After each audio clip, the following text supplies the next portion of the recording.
serious about getting you the money you want. You're not the only one who wants to spend the winter in selling mode rather than storage mode, and we're happy to help. People come to No Bull RV 12 months of the year, right, Rick? That's right, Bob. A used RV is one of a kind, which means when the one you're looking for comes along, customers quickly pounce on it. So if you've outgrown your RV or you're looking to upsize, downsize, or just turn it into cash, come see us at No Bull RV. You have to be serious about selling, though, right, Rick? Better believe it, Bob. This is for people who truly want their RV gone. If we're going to store your RV for free all winter, it has to be priced to sell. And that's why customers come to No Bull 12 months of the year. Because you never know when the perfect used RV is going to arrive. And if it's here, it won't last long. And that's No Bull. NoBullRV.ca.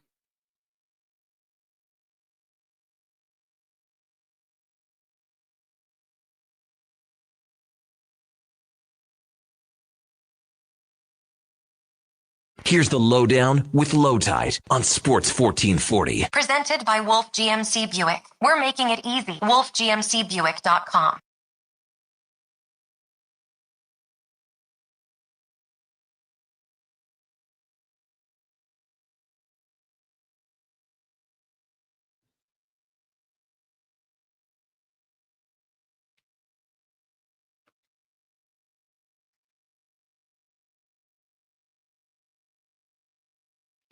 Welcome to the Lowdown. Today's show, Oilers in St. Louis to say hello to Holloway and Broberg. Blue Jays lose a fantastic World Series that broke everybody's heart.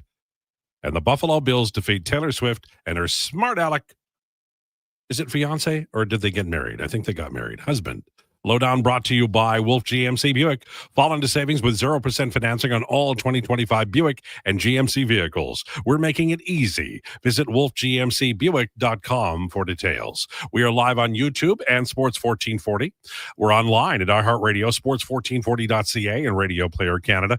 After the show, it's on Apple and Spotify podcast. We tweet it out on X, and sometimes we give you bonus segments on X as well. We're Twitter at Lowetide, at Declan Krueger, at JFenwick04, and SamW1440. Our guest today, Rachel Krychak, CTO of Betalytics and ESPN contributor, and Jason Gregor will also have declinations and rumors straight ahead. Ladies and gentlemen, the introductions. He can carry 50 times his body weight and carries this show every day. That's why we call him Ant-Man. It's Sam Wilness, everyone. Sam Wilness. Hello. How are we doing today? I'm going to start doing a health feature. It's going to be wellness with willness. And you're going to have to come up with ways to be healthy. Okay. Yeah. So I guess we're starting that off right now. One thing, don't drink energy drinks. Just have a little bit of tea, a little bit of sugar in there. You'll feel a lot better and you'll feel a lot more awake. Okay. Well, I thank you for that. He is best described as the human Crash Bandicoot. He runs and he spins and no one knows what's going to happen next, and really it's nothing. Ladies and gentlemen, it's Josh Fenwick. You know who Crash Bandicoot is? I'm aware of Crash Bandicoot. Is Crash Bandicoot anything close to you as a personality? Honestly, pretty close. So when we're at curling, where like the shots are pretty all over the place for all of us, and I'll say, how can they plan their next shot if we can't even plan our next shot? We just keep going. You should see me bartending. I'm whizzing around. I'm spinning. I'm jumping. I'm all the things. It's funny because I described to my daughter each of you, and these are the answers I got. These are what she came up with. Right. So it's Ant-Man, Crash Bandicoot. She just must have a glowing picture of me in her head. He is best described as Super Mario in human form. He's active, successful, has a fantastic brand, and he's a plumber. So you know he's got walking around money. Ladies and gentlemen, it's Declan Krueger. Hey, funny one. Funny one. But you do have walking around money. Not like Lowetide or probably Josh or Sam. I'll tell you a little secret, men, that older gentlemen don't tell you. Because you have things in your life that you have, walking around money is something you often, like you can get it whenever you want it, but you don't walk around with it. Young people like you, look at Josh. What you rob the till? What the hell? Walking around money. He's got mad cash on it. It is kind of the old adage, like when you're young, you have time and energy, but you have no money. When you're middle-aged, you have energy and money, but you have no time. Then when you're old, you have time and money, but you have no energy. Gee, that's So depressing you and gotta- true. Yeah, you got to find the sweet spot. The sweet spot is probably whatever you carved out for yourself over Right. the last 40 years. Yeah. Exactly. Well, I always worked to live as opposed to live to work. So I'm having to work a lot longer than normal people. But okay, I'll just tell you how I feel. We'll go around the room. When Freddie Freeman hit the ball to the wall in left field just before the home run, I can't tell you why, but the brain is a wonderful thing, or horrible, depending upon how you look at it. I thought of the Ron Say fly ball just ahead of the Rick Monday home run. So that when Will Smith hit the home run in the next at bat, I'm not saying I wasn't surprised, because I was, but I did have a premonition about it. I did have a sort of a, hey, Ron Say hit a ball just like that before Rick Monday went off. And for Blue Jays, I know you're heartbroken. We're going to be talking to Rachel here at 12:40 about it and about the Oilers. But it was a great series. And I know it's heartbreaking because you did have the best team and you didn't win. But baseball is like that. Baseball is cruel. And so now when I say Rick Monday and cry a little tear, and you'll go, oh, geez, it's just like Will Smith. I understand what Lowetide's talking about. It's painful. And there's so many things. You can go back on the Falalfa not getting a good lead. You can go to the 9th inning home run, the Will Smith home run. You can drive yourself crazy, but don't do it. I was so enraged that Jim Fanning brought in Steve Rogers that I would get upset about it, like at parties or at home, for decades. And then one time I tweeted out something about Jim Fanning, angry about Jim Fanning bringing in Steve Rogers in 1981. And his son tweeted back and slapped me upside the head, as he should have. And he talked about what a wonderful man he was and what a wonderful career he had. Jim Fanning, by the way, discovered Larry Walker. So, and he was right. So don't be mad at IKF. It was a play that was made for a reason. It didn't work out, and I get it, but that's baseball. And the Jays will be back. I don't know if it's next year, but they will be back. And that was a hell of a run. And I thank them for it. They're wildly entertaining baseball for a long time this year. I was not expecting it, and I enjoyed it thoroughly. Declan, your thoughts? Yeah, heartbreaker, obviously. I mean, it goes to game 7. It goes to extra innings, in the bottom of the 9th. Was it bases juiced, or was it 1st and 3rd with 1 out? It was bases loaded at the bottom. Yeah, that's what I thought. Yeah, bases loaded with 1 out. You figure like you're going to get it done. Miguel, talk about a guy who stepped up in the moment.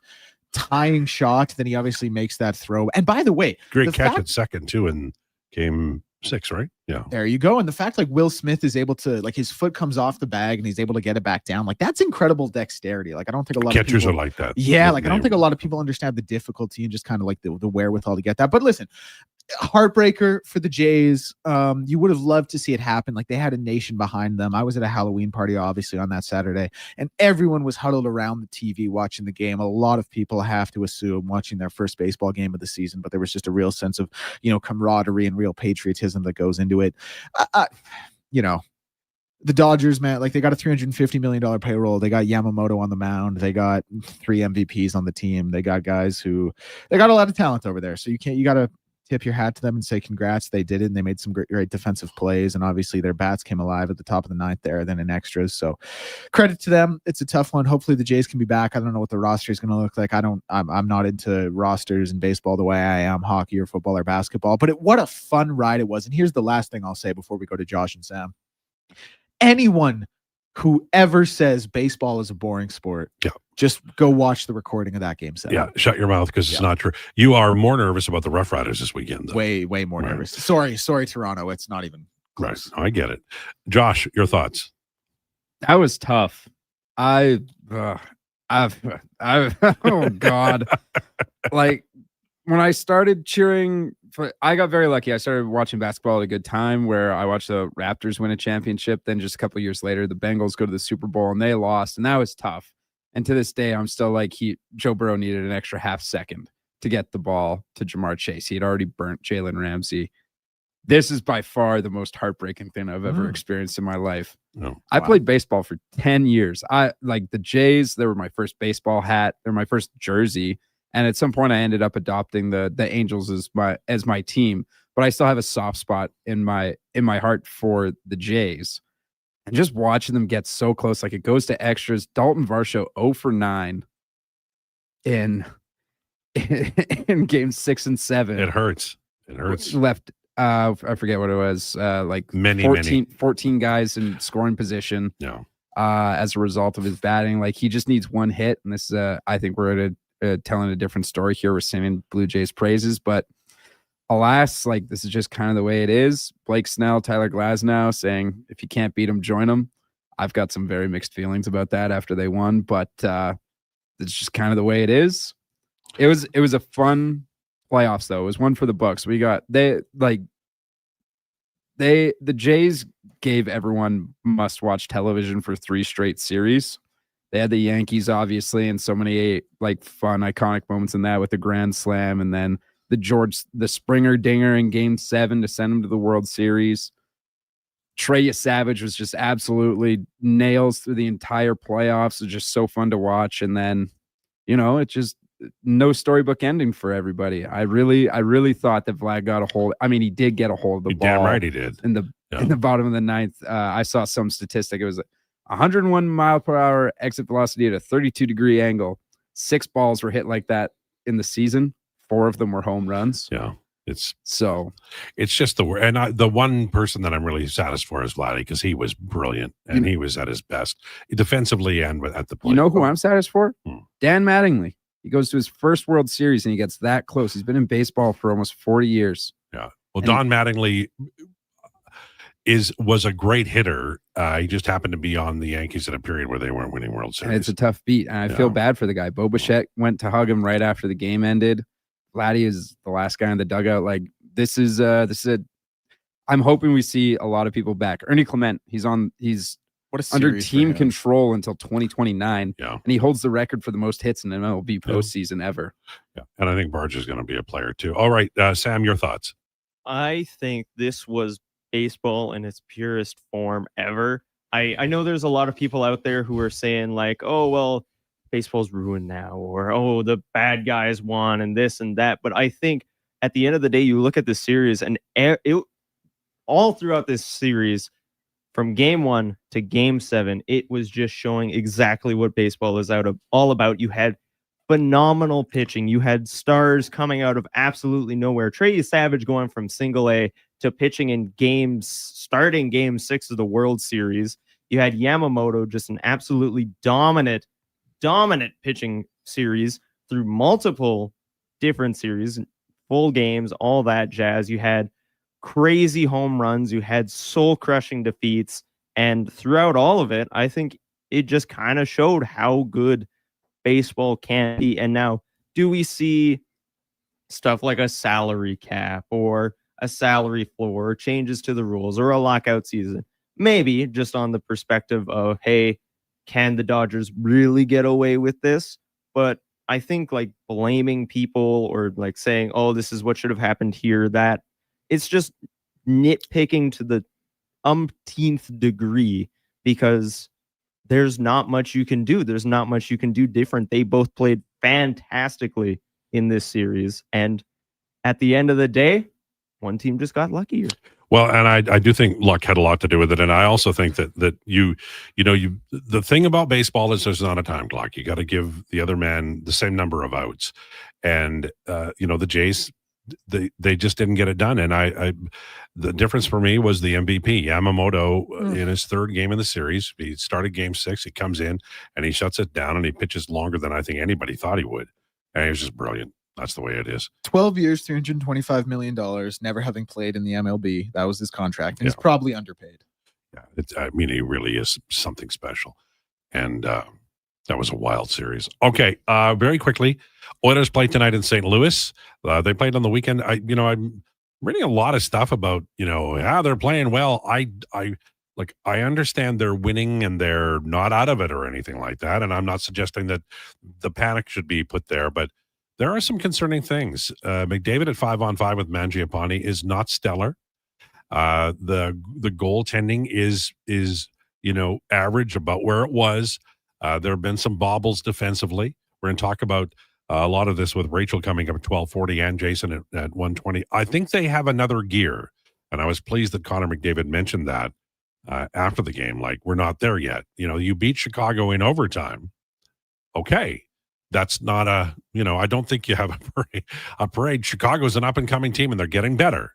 But that should not have gotten to overtime. And, the other thing that I'll say is that I think if we're really honest about this team, Stan Bowman's seen the team for 82 regular season games last year, the entire playoffs, and now we're coming up on the 14th game of this season. I think he's made his decision in net, and I think that when we see slow playing of young players like Matt Savoy and Ike Howard, it probably means, although they'll be on the team come the playoffs, they won't play in prominent positions, and they may not play every game. And that means deadline deals for wingers. Okay, rumors on the way. Rachel coming up at 12:40 today. At 1:20, it'll be Jason Krueger. At 1:40, it's my friend Declan with Declanations. And what do you have today? Well, it is Monday, so it is going to be Mama MMA, and they're actually along the lines of the betting scandal that rocked the basketball world with Chauncey Billups and Terry Rozier getting arrested. There is now some news of this in the MMA world. Really excited to talk about it and break it down. Yeah, well, which is very interesting. You can agree, in a fight game, it's a little easier to do. Well, for sure easier. But me and Eddie were talking that it's definitely easier, but it's weird that it happens in a sport that is literally, fighting. Yeah, I'm gonna get into it. I'm really excited. Yeah, Pulp Fiction, great movie. One of the best ever. Right, it had a little bit about boxing. It absolutely did. Absolutely matches. All right, rumors next. Lowdown with Lowetide on Sports 1440 and YouTube. Mr. Rooter watches the big game. Go deep! What you watching, Mr. Rooter? The Plumbing Olympics. Frankie Drain Dragon Sanchez is attempting to break the world record in the 100-meter snake. Watch. Wow. Did you see that? He snaked out a 50-pound clog. And in the middle of that wad, a gold medal. What theater? Yeah, that's very cool, Mr. Rooter. For a plumber who's good as gold, call Mr. Rooter. More fruit? Check. Satisfying texture? Check. 3 amazing new recipes? Check. Let Booster Juice bowl you over with something completely different. 3 new acai bowls, loaded with delicious toppings including bee pollen, cacao nibs, and shredded coconut. Piled high on top of a refreshing blend of authentic acai, straight from Brazil. Spoon? Check. Booster Juice, Canada's original juice and acai bowl bar. Actions speak louder than words. Japa Machinery Group puts your construction plan into action with XCMG construction machinery you need. Available for rental or sale. Learn more at japamachinery.com.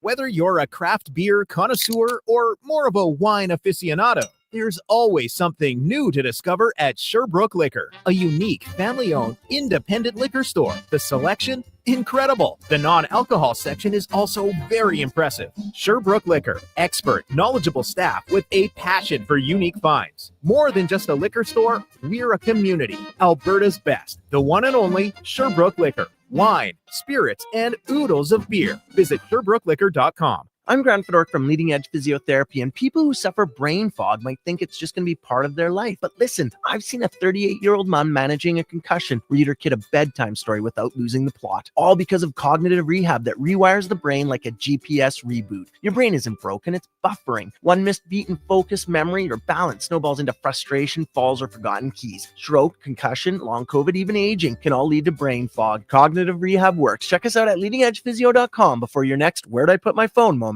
60 years ago, we started selling trucks as Western GMC Buick. Today, we are Wolf GMC Buick. We're still located on the corner of 184th Street and Stony Plain Road with the same ownership for over 2 decades. Our customers have trusted our family-owned, community-driven business, and for that, we are thankful. If you're looking for a truck or SUV, pop in and one of our seasoned professionals will get you a great deal, hassle-free. Come trust our team at Wolf GMC Buick. Wolf GMC Buick. We're making it easy. It's your last chance to grab tickets for the Jason Krueger Pizza Pig Out, presented by GS Construction. Thursday, November 6th at the Canadian Ice House, indulge in unlimited pizza from amazing local pizzerias while you help raise some dough for Kids 4. Then vote for your favorite slice to help crown the People's Choice Award winners. Tickets to join Edmonton's biggest and best adult pizza party are just $30. Head to jasongregerpizzapigout.com for more details and to buy tickets. Across rural Alberta, volunteers and community groups work hard to make life better for their neighbors, creating new playgrounds, better rinks, and gathering places that bring us together. Vision Credit Union is proud to lend these local heroes a helping hand. Apply today for a Helping Hand grant up to $10,000 to support your community's next big idea. Let's make great things happen together. Applications are open until January 31st, 2026. Learn more at whatsyourshare.ca.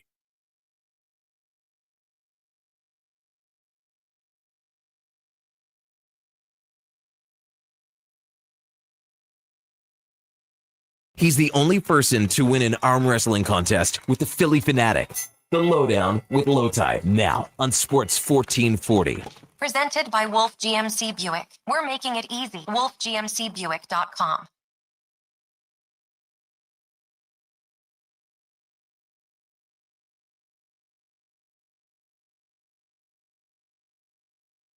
Lowdown with Lowetide on Sports 1440 for Wolf GMC Buick.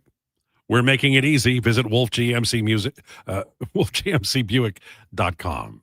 I was listening to music. It happens. And Declan's singing. Rumors is brought to you by Great Canadian Solar. Great Canadian Solar has been helping homeowners and businesses harness the power of the sun for 15 years. Invest in solar and yourself. GreatCanadianSolar.com. No rumor, but Robert Plant, best like heavy metal, hard rock lead singer, or is it Paul Rogers or maybe Roger Daltrey? Plant is so damn good. What about like Paul Stanley? No. Okay. Freddie Mercury. I wouldn't say they're like heavy metal, hard rock. No, I guess not. But Steve Perry had a great voice, but I don't consider Journey to be heavy metal. No, not at all. They're pop. You know, well, he had an unreal voice. He did really have an unreal voice. Do you have an opinion on this, Josh? No. Hard to imagine you not having an opinion. Of course, it's not about Brad Pitt, so I bet he's a great singer. Winnipeg Jets are going to activate Adam Lowry, the captain. They miss him. He's a wonderful player, and that does make them a better team. So watch out for the Jets. The only thing about the Jets is they're in the tough division, right? So getting out of that division is pretty much your season. Dallas, Colorado, Winnipeg. Not so much St. Louis this year. And how about that? Not St. Louis at all. But how about this? Because you think of Colorado, Winnipeg, and Dallas. How about Utah? I know they're up and not coming. Going to go right? anywhere. My goodness, they're playing incredible hockey. I think they've dropped 2 straight, but still, yeah, that happens. Lines will be the same. Pairings will be the same tonight for the Oilers. Calvin Pickard will start in net. Long road trip here. Is this the long one, or is the long one later on? Maybe it's the long one is later on. Long one's later on this month. It's like 7 or some damn games. That's going to be tough. They have to get like points, results from that long road trip. By the way, this will break a lot of hearts. KHL's Avangard Omsk have signed Kleen Kostin for the year. He was hanging around looking for an NHL job. Oilers did sign Roslovic. David Kampf, center, Toronto Maple Leafs, has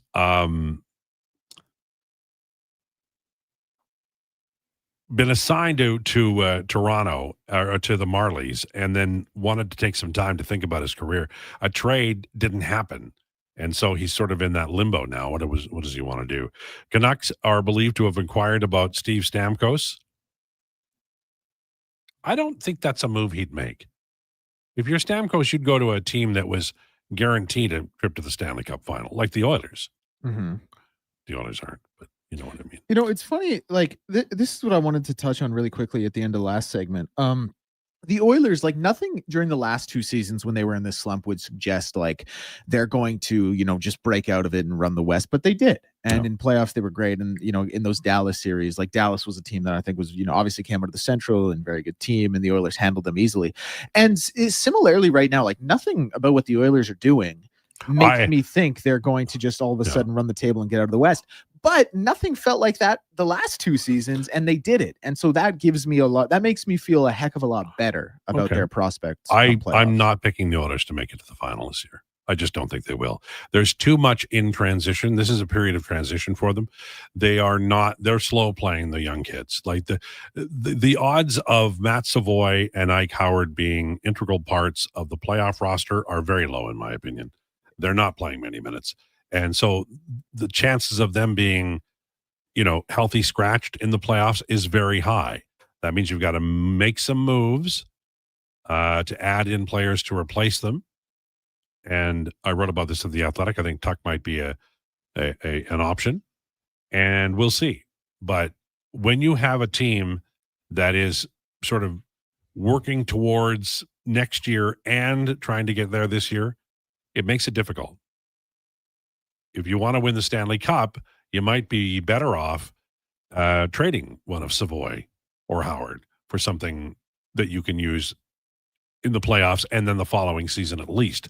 If you're the Oilers. I got a question. Yeah. Since this is the rumor segment, because I think I've been a big, I've been a big believer in pushing the narrative that, like, listen, you trade your young assets because you are in a window and you haven't won the Stanley Cup yet, and you have to, and that's what it's about. And you got to achieve that goal. So trade your young assets, get players who can come back and be, good playoff performers and contribute in the playoffs. But my question now is, like, with the length of McDavid's extension, yes, I think most people have kind of accepted now that, like, obviously great bargain for the team, but that now it's a 3-year window.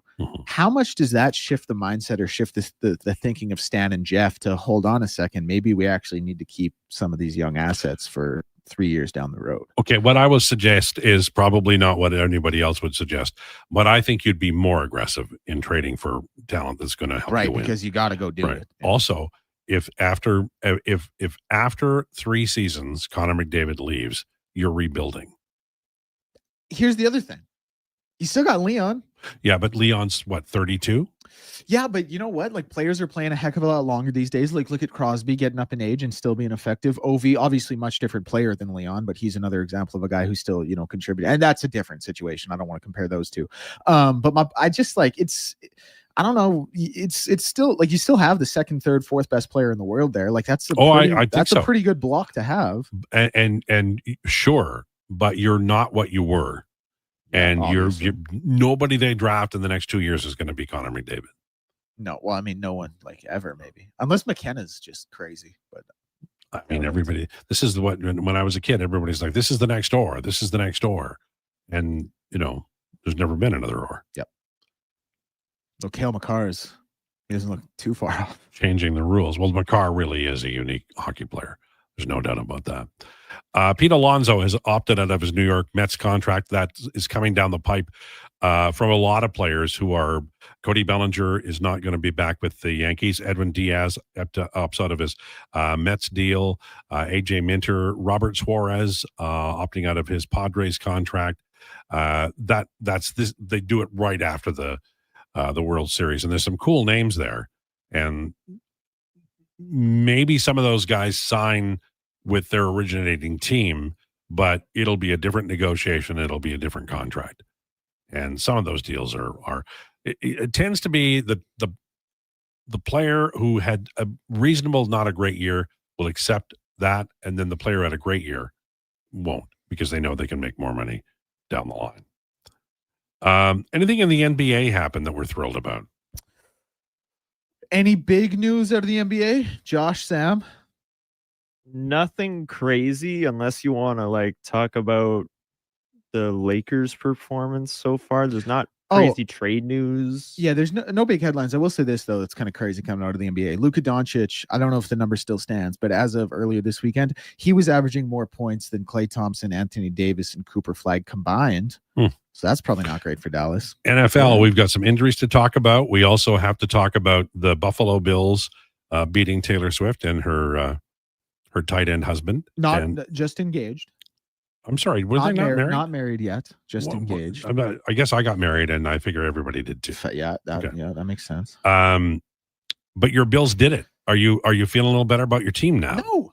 This happens they have won the last 5 regular season meetings against Kansas City, and they're 0-4 in the playoffs dating back to 2020. Like, this is always what happens. They win in the regular season and lose in the playoffs. This game meant nothing to me. I watched it and it was great entertainment. It meant nothing to me because 4 times I had seen them beat in the regular season and then go on to lose in the playoffs. You know what I'm going to do? We had Corb Lund on not long ago. Wonderful songwriter, wonderful artist. I'm going to get him to write a country song that reflects the heartbreak the Buffalo Bills have done to you. That's what I'm going to do. Listen,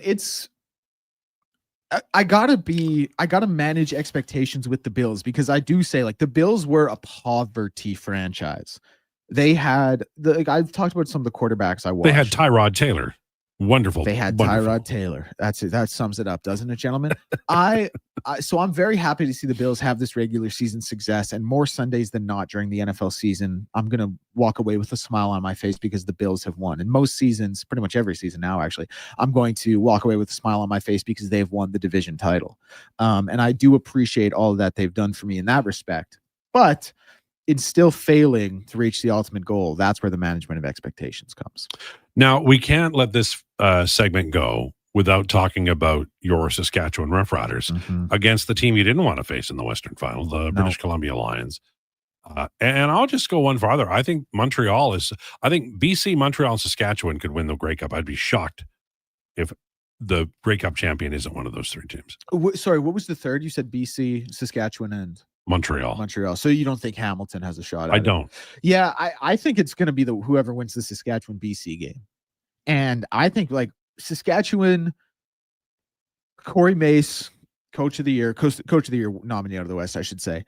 Great defense all year, studs at different position groups, Thurman, Milligan, I mean Myers, Trevor Harris, like Ole, like a lot of talent, but BC is just kind of playing with that thing right now that you can't really describe, but they have, like, they are so hot. And I know it was a scare against Calgary, but Nathan Rourke in that second half but they of the did season, it. Like, that's scare is one thing, but they dug deep and it wasn't a sure thing that they were going to. No, absolutely not. And I'll say this, I think Saskatchewan is going to win the game. I think they're the better team.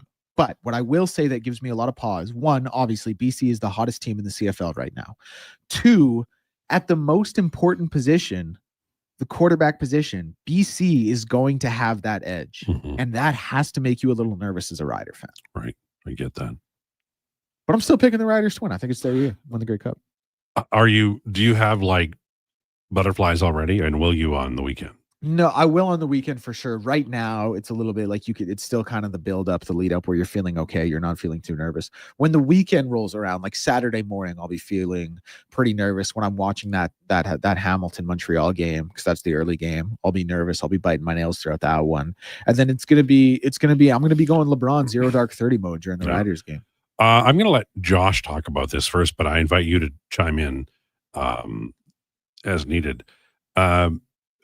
Can I get the name of the person who teaches the Bengals to tackle?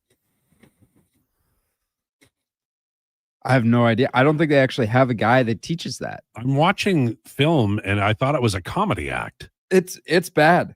It's bad. I can't. I woke up just in time for that game. Of course you did. Like just in time. The fallback, it was great. Turn on the game, get really amped up for Joe Flacco. With 50 seconds left, I'm like, all right, now you got to make Caleb Williams do something. I don't know if he has it in him. And then it didn't matter. Colston Loveland, 58 yards. And the Bengals don't know how to tackle at all. And so he takes it 58 yards to the house to end the game. And I turned off the TV. Connor had made a lovely tweet about classic Bengals experience or something like that that I had seen. And so I tweeted back at him. I said, I'm turning off sports for the rest of the day. Like it was a tough scene in a very short span of just gut-wrenching losses back to back. Josh, I got a stat for you that I read about these Bengals actually. The Bengals are the first team to score 38 points in back-to-back weeks and lose both games since the New York Giants in 1966. That's brutal. Last year, they scored 33 plus points in 5 different games. and they were 1-3 or 1-4. I can't remember how many games it was, but they only had one win of those games. So I have a question for both of you and I need a quick answer. Okay. Sure. Which of these teams is the worst? Saints at 1-8 or 1-8. Giants at 2-7. Jets at 1-7. Browns at 2-6. Bengals at 3-6. Titans at 1-8. Raiders at 2-6. New York Jets. I would say the Jets as well. But here's the thing. I think if they play on a neutral field, the Jets are actually favored over the Titans. But when you factor in expectations, I'll say the Jets. What's wrong with them? Is it ownership? It's everything. It's everything. Like, it is incompetence everywhere. And they should be better on defense. So they don't play football and they don't get touchdowns everywhere. Everywhere?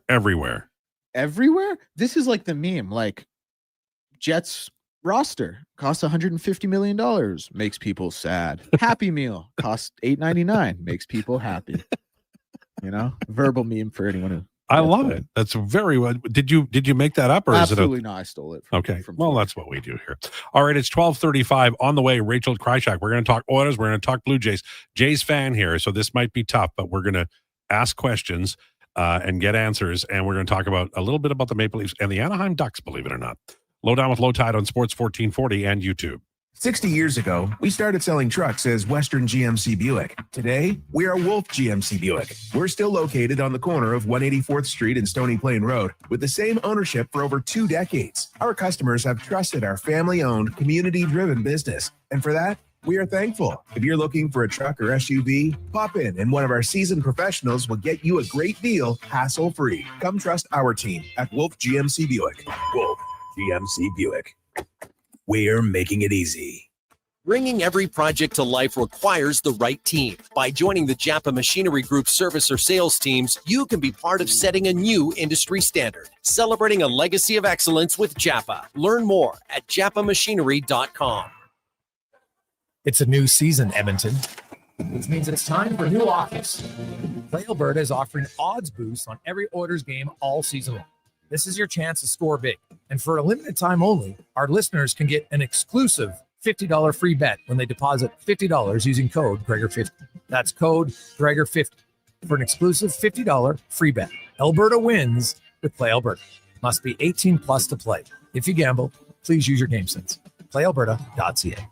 Did you know the Brick is proudly Canadian owned and operated? We started right here in Canada over 50 years ago. Now, our 5,000 team members are proud to be your neighbor in more than 200 communities across Canada. And we support all Canadians with a growing selection of quality made Canadian products and manufacturers. Nobody knows more about furnishing Canadian homes at the guaranteed lowest price than us. The Brick, saving you more. Visit thebrick.com and use our store locator to find a Brick store near you.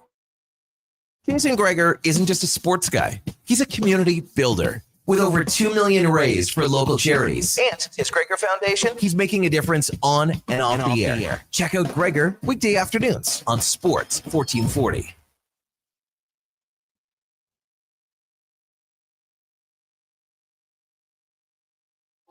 You matter. Your mental health matters, and you're braver than you think. Not Alone is an organization focused on creating a space of acceptance and support through tough, meaningful conversation. My name is Tyler Smith, and you are never alone. NotAloneCo.com. It's okay to not be okay. Wendy's most important deal of the day has a fresh lineup. Pick any 2 breakfast items for $4. New 4-piece French toast sticks, bacon or sausage wrap, biscuit or English muffin sandwiches, small hot coffee, and more. Limited time only at participating Wendy's. Taxes extra. Legacy Heating and Cooling jingle auditions, take 1 for Gene Principe. Are you ready, Gene? Ready? I'm not just here to make a thermo a couple of bucks. I'd never just microphone it in. Take 1. Call Legacy. Call Legacy. Nice. Boom! I'm a musical genius. Legacy's going to love this for furnace season. What's not to love with no interest and no Principe payments for 1 year? Are you always like this? Yep. Unlike a furnace, I have no filter. Legacy Heating and Cooling.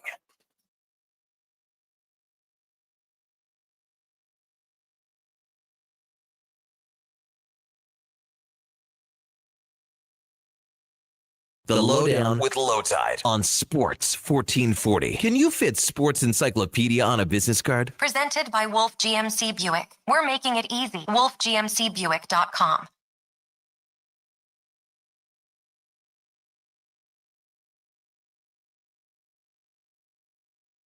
$12:39. This is the Lowdown for Wolf GMC Buick.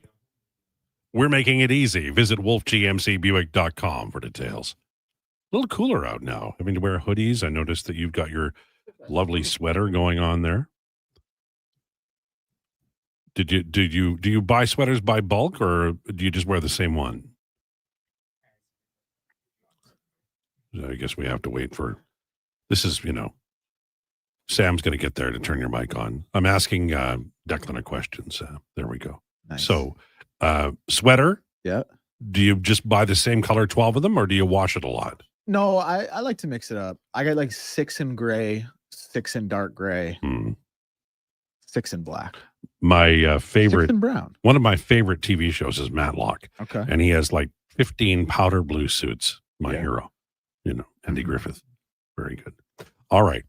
Enough of stuff that nobody knows about on this show. It's time for Rachel Krychak to join us, CTO of Analytics and ESPN contributor. Rachel, how are you? Alive, I guess. Depressed, sad, whatever adjective you want to use, but I'm all right.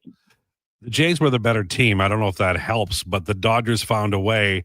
Aside from extreme disappointment, I can hear it in your voice. What are your takeaways? What are the things you'll remember about this World Series for a long time? I think one of the things, and maybe it's a little bit more prominent in Toronto because of the team down the road from the Rogers Center. I think probably the biggest thing I'll remember about this Blue Jays team is their ability to play together.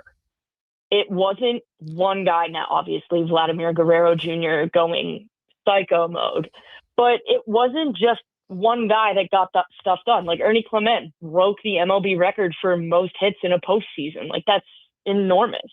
And then you look at guys willing to get hit to get on base, or guys shortening up on their swing to make sure they just get a base hit and instead of trying to hit it out of the ballpark. You look at the team defense, you look at the communication, you look at pitchers like trying to they're coming in different positions. Chris Bassett going into the bullpen was massive. Then you look at a guy like Trey Savage, who pitches an absolute gem in Game 5 and then goes, I'll go into the bullpen for Game 7 too. So I think when I look back on it, this team was fun. They were easy to root for because of the characters and the personalities on the team.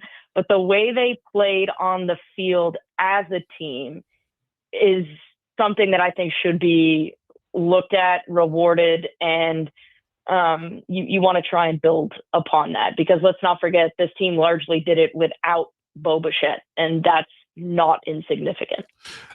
That's, I think, the thing to take away. I when the Expos gave up the home run to Rick Monday, I was just bitter and upset for 5 years, and that's no way to go. I think the positive about this is that, Savage will be there for a whole year. They have Gosman, they have Barrios. They got to find a couple of pitchers. I think there'll be some turnover in the bullpen, but I think they have an advantage over a lot of teams because they do have power, but they also have guys who can, hit for average, drive balls into the gap, get on base, and there's a lot of empty calories on those home runs in other MLB cities because it's 35 home runs but 200 strikeouts. Jays sort of had more control over the ball, and they were able to string together hits and score that way too. Yeah, their approach at the plate, and I think David Popkins, their hitting coach, deserves an enormous amount of credit for this. The approach at the plate was what got them to the World Series. When you have the defense that the Jays do and the approach at the plate that they did, that's a recipe for success. And of course, I live in Yankee territory, and I hear nothing but yelling and screaming on sports radio every day about how the Yankees have a bunch of guys who hit 20 home runs, but then they also have a bunch of guys with a zillion strikeouts. And it's like, that's fantastic over a 162 game span. That is not going to cut it in the playoffs, because if you go through a spell where you strike out a lot as opposed to hit a lot of home runs, you're out. And so I think that's probably a message for around baseball, but it's really hard to escape the fact that the evil empire wins again. I think that that's something where if you look at how the Dodgers spend their money, yes, the Jays do spend a lot of money, but they do not spend it in the way that the Dodgers do in terms of revenue towards player salaries. I think we're kind of at the point where it's bad when the Yankees and the Red Sox think it's a little overboard. So that's something the league ought to take a look at, and without ideally a lockout. Rachel Krychak, our guest, CTO of Bedlytics. Let's talk a little hockey. Oilers fans are having an Evan Bouchard moment again. Math folks and the Saw Him Good crowd are fighting over Bouchard. I love his 5-on-5 goal share for 3 seasons running. If you put it all together, he does very well. But I also believe it's fair to criticize him for at least the start of this season, for lack of improvement on those ongoing issues with turnovers that end up in the back of the net. Is that fair? Like, you can sort of give credit, but also be critical? That's the only way you can approach that. I think that's the exact way you have to approach it. The reality of Evan Bouchard is he is the best all-around defenseman that the Edmonton Oilers have, and he's a top 10 guy in the league. And the difference between Evan Bouchard being a top 10 guy and Evan Bouchard being a top 3 or 4 guy is his actual ability to play defense. And so I don't think that he's as bad as some people are making him out to be, and he's also not as good as other people are making it out to be. The answer lies somewhere in the middle, and Evan Bouchard brings more positive to the Edmonton Oilers than he does negative. The problem that you have is the negative is very glaring. Yeah. And I think that that's got to be a conversation with Stan Bowman or Jeff Jackson, that somebody needs to be getting involved in that and saying, listen, we love the offense. We know what you provide us, but you can't. It is unacceptable to have a controller unplugged moment when you are playing the way that Evan Bouchard is capable of playing. 1 or 2 a season, okay. 1 or 2 a week, not allowed. So I think it's more when he's on, he's one of the best D-men in the league. It's the ability to be on consistently that separates the guys like Cale Makar and Quinn Hughes, and when Victor Hedman and Roman Josi were kind of at the top of their powers, that's what separates them. And I think Evan Bouchard is closer to kind of Adam Fox in the sense of his overall impact on the game is absolutely positive, but then you're left with moments and scenarios where like, are you kidding me? And so his next step has to be eliminating the "are you kidding me" part of his game. I looked at the October numbers for the Oilers, 5-on-5, 25th in save percentage, 27th in shot percentage, 27th in goal percentage, 19th in expected goal percentage. And I looked at it every way I could. What's the biggest problem in Edmonton so far this year, in your opinion? The shooting percentage is lower than I would expect it to be. So they're not converting on the chances that they're generating. And that's made obvious by being 19th in expected goals and like in the mid-20s in actual goals. I expect that that's probably going to regress at some point positively. Pucks are going to start to go in the net for guys like McDavid and Draisaitl and Nugent-Hopkins. I think the loss of Zach Hyman has been felt a little bit more this year just because the depth hasn't performed to the way that maybe they would have preferred. I will say, though, I think Adam Henrique has been very good. Mm-hmm. I do think that that's somebody that is performing in a depth role, but they're just not getting enough outside of their lineup. And while Stuart Skinner hasn't been horrendous, he hasn't been great either, right? You look at other goalies around the league, Logan Thompson, Thatcher Demko, Lucas Dostal, who plays in their division as well. He's getting outplayed by Dustin Wolf. And that's not to say Stuart Skinner isn't capable of outperforming some of those guys. I would probably say he's the tier below Thatcher Demko and Logan Thompson and Connor Hellebuck right now. But I do think that it's not that they're not getting decent goaltending. They're not getting timely goaltending. Sometimes you need a save at the right moment, and that's the save that they're not getting. And that's really what matters in the grand scheme of things. But I do think the Oilers are going to be okay. I think the power play needs to maybe go on a bit of a hot streak. I think that defensively they need to maybe lock it down a little bit more through the neutral zone in transition to stop giving up chances off the rush. But on the whole, like I do think it's going to come around. It's just maybe not as quickly as people would like to think. I always like to give 3 years to a player to kind of establish a level of ability. In his 3 full seasons as a starter, Stuart Skinner has a .914 save percentage. In that time, 69 goalies had 2,000 or more 5-on-5 minutes. Skinner ranks 32 of 69, which I think is about where we would expect him to. But I also think that this team probably needs to aim higher if they want to win the Stanley Cup. That's fair. That is the exact assessment I would go with, yes. And Stuart Skinner is not unplayably bad by any stretch of the imagination. If he is on a playoff bubble team or a team that isn't necessarily like you expect them to make the playoffs, but you don't really expect them to do damage. If he's that goaltender or on that kind of team, then yeah, it's more than adequate. That's fine. Because the .914 in today's day and age is decent. So I do think that that's manageable. The problem is the Oilers are not a bubble team, and they're not trying to get into the playoffs and see what happens. They're trying to win. And when you have a goalie who isn't of that same caliber, that's a problem. Now, Connor Hellebuck is hilariously good in the regular season. He has also been not fantastic in the playoffs, to put it lightly. But then you look at other guys, right? Thatcher Demko, in the last time he was in the playoffs, was so good. It was beyond belief, right?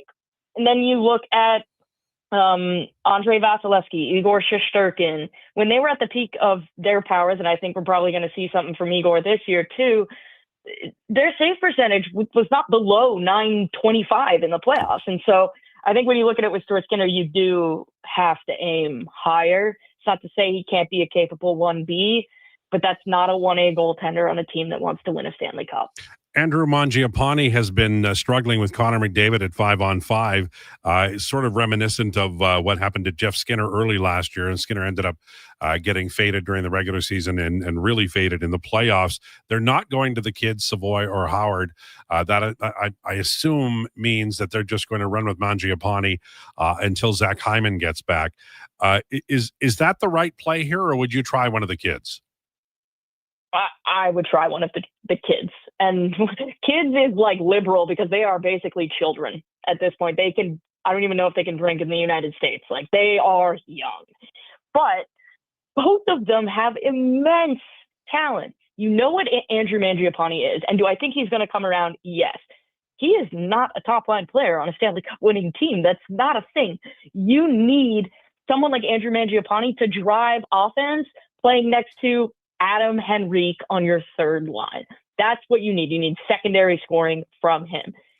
You need to see if you've got something in one of the kids, and it is a far better use of time and resources to see if Ike Howard or Matthew Savoy can click with Connor McDavid than doing what you already know isn't necessarily working with Andrew Mangiapane. I would like to see them give that run to one of those two players. And when I say run, like 8 games stapled to McDavid's hip, and you're not going anywhere else. You are playing there. That way the kid isn't afraid to make a mistake. They are confident in the passes that they make and the transition plays they make. You have to give the kid a run. And by extension, you have to give McDavid the opportunity to develop chemistry and trust with the kid, because the reality is ideally that kid is there longer than Andrew Mangiapane is. So I do think they need to give one of them something. I would probably lean Savoy first, just because I think he's really cerebral and reads the game really well. I hate to do this to you after talking about the Jays, but are the Toronto Maple Leafs in any trouble in the Atlantic, and do they miss Mitch Marner? Are they in trouble? I'm not going to say yes yet, because Florida is unbelievably hurt and has had their ups and downs. I think we all know that Buffalo is probably not going to keep this up. I think that there are some inflated percentages in some of the other teams in the division. Montreal is getting incredibly lucky, even though they are, for my money, they are a playoff team. But they're not first in the division type situation. I'm going to say no. I don't think the Leafs miss Mitch Marner necessarily. And I say that because if you look at how the Leafs started last year when Mitch Marner was a Toronto Maple Leaf, it was nearly identical to within a goal. They had the same record and they were just a goal off. So they're creating that, but their penalty kill is still performing. Their power play is still top 10, even though I'd like to see it improve a little bit more. And they're more balanced throughout the lineup. They're the quality of the players that they have, like their third line is astronomically better. And so, yeah, maybe on the scoring front, they miss him a bit, but Matthew Knies has been fantastic. William Nylander has been in and out of the lineup. And so I honestly think that the person that the Leafs miss the most right now is not Mitch Marner. It's Joseph Woll, because Anthony Stolarz has had to play a bunch of games in a row, which he is not experienced to do. He's only really been like a 1A, 1B guy. And then you have Caden Primo, who is not an NHL goaltender. And so Joseph Woll coming back, I think, stabilizes Anthony Stolarz a little bit, stabilizes the Toronto cage, and then some one-goal losses start to become one-goal wins. So I'm not too panicked about the Leafs yet. Final one, and I can't believe I'm asking you this in November of 2025. Are the Anaheim Ducks real? Oh, this is a fun one. The Anaheim Ducks and the San Jose Sharks are the two most fun teams to watch in hockey right now, and I don't think it's particularly close. Are the Ducks real? Well, are they real in the sense that they're going to push for a playoff spot? Yeah, they absolutely are. They have guys like Leo Carlson and Mason McTavish and Troy Terry, and Lucas Dostal is in the conversation for the Vezina at this point. He's been nothing short of absolutely fantastic. They're not real in the sense that they're going to win the Pacific Division. I think I think Vegas finishes ahead of them. I think Edmonton finishes ahead of them, and probably LA as well.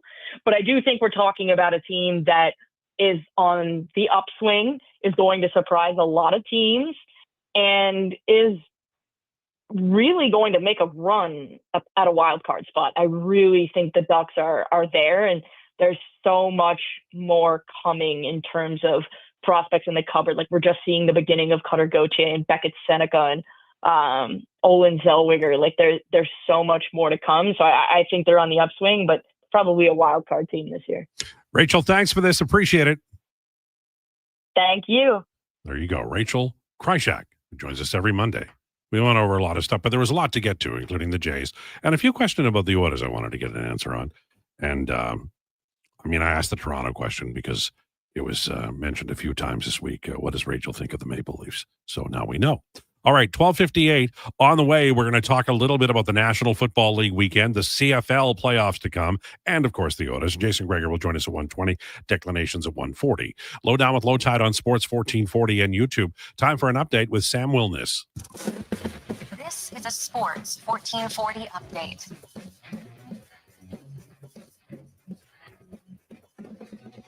Brought to you by Custom Floors Inc. Floors done right for homes or businesses. Visit them at the new showroom at 11577 149th Street. That's Custom Floors Inc. Oilers on the road tonight as they head to St. Louis to take on the Blues. Puck drop at 6:30 with pregame coverage with Andrew Walker at 5:30.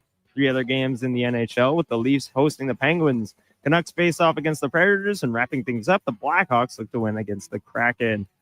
Game 9 on the hardwood tonight, including the Bucks going head-to-head with the Pacers, the Mavs, and Rockets facing off. The Lakers head to Portland, and the Heat back to LA to take on the Clippers. Wrapping things up in week 9 of the NFL tonight as the Cardinals head to Dallas to take on the Cowboys. Kickoff at 6:15. And off the field, the Eagles have traded for outside linebacker Jalen Phillips from the Miami Dolphins for a 2026 third-round draft pick. Coming up on the Lowdown with Lowetide, we'll be joined by Jason Gregor from the Jason Gregor Show. And this has been your Sports 1440 update with Sam Wilness. Sports 1440, Stingray radio station. CKJR broadcasts from West Edmonton Mall and Wetaskiwin. Download the free Stingray music app and listen wherever you go. You got a go-to coffee spot, a trusted barber, even a lucky game day jersey.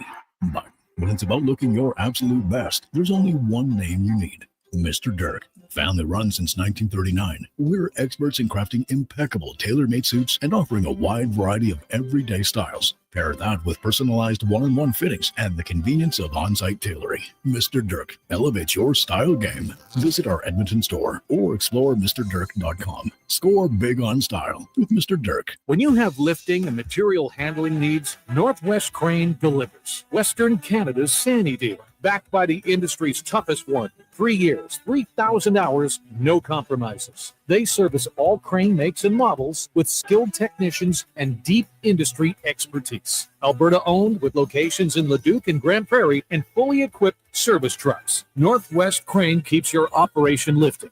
For more information on sales or service, visit northwestcrane.com or call today.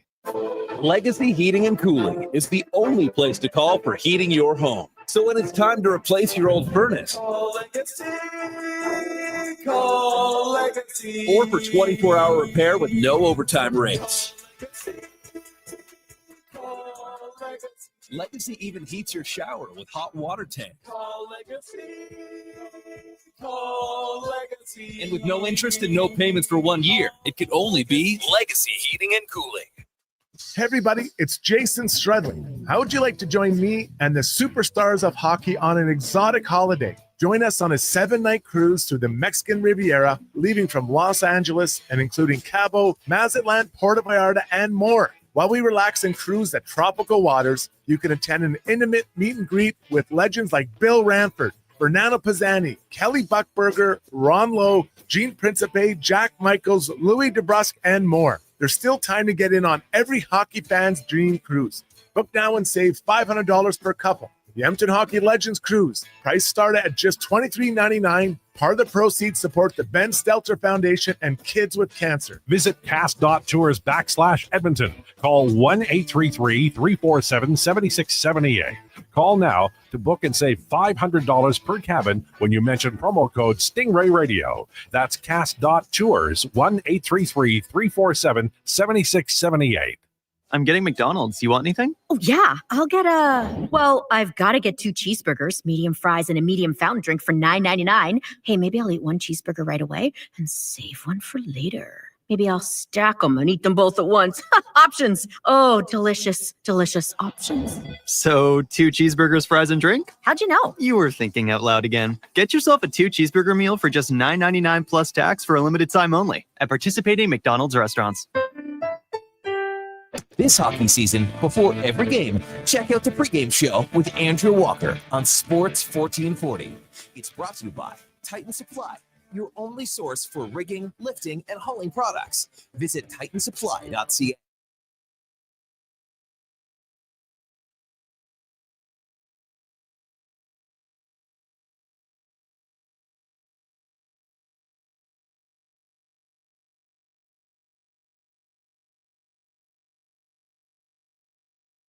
The Lowdown with Lowetide on Sports 1440. Author, musical connoisseur, sports know-it-all. Yes, a man for all seasons. Presented by Wolf GMC Buick. We're making it easy. WolfGMCBuick.com.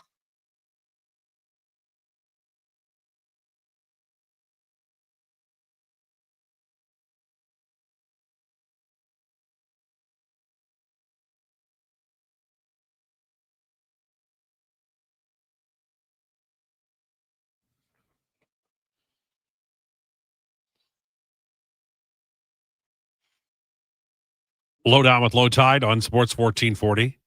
Brought to you by Wolf GMC Buick. Fall into savings with 0% financing on all 2025 Buick and GMC vehicles. We're making it easy. Visit wolfgmcbuick.com for details. Sam, you really did a good job there. Both Declan and I were grooving to that song.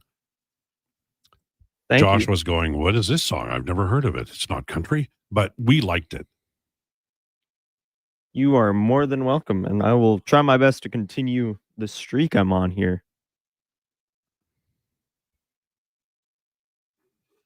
Oh. Do you know Phil Collins' body of work well? Not incredibly well. Okay. Do you know that he was a drummer with a group called Genesis? They had a lead singer named Peter Gabriel. I've never heard of Genesis. It's probably one of those things where, like, if I heard a song by Genesis, I'd probably know. And then Phil Collins became the lead singer of Genesis, and they had quite a lot of success. Well, I'll try and tee up a Genesis break. Okay. All right. There you go. Jason Krueger coming up at 1:20 today on Declinations. Mama MMA at 1:40.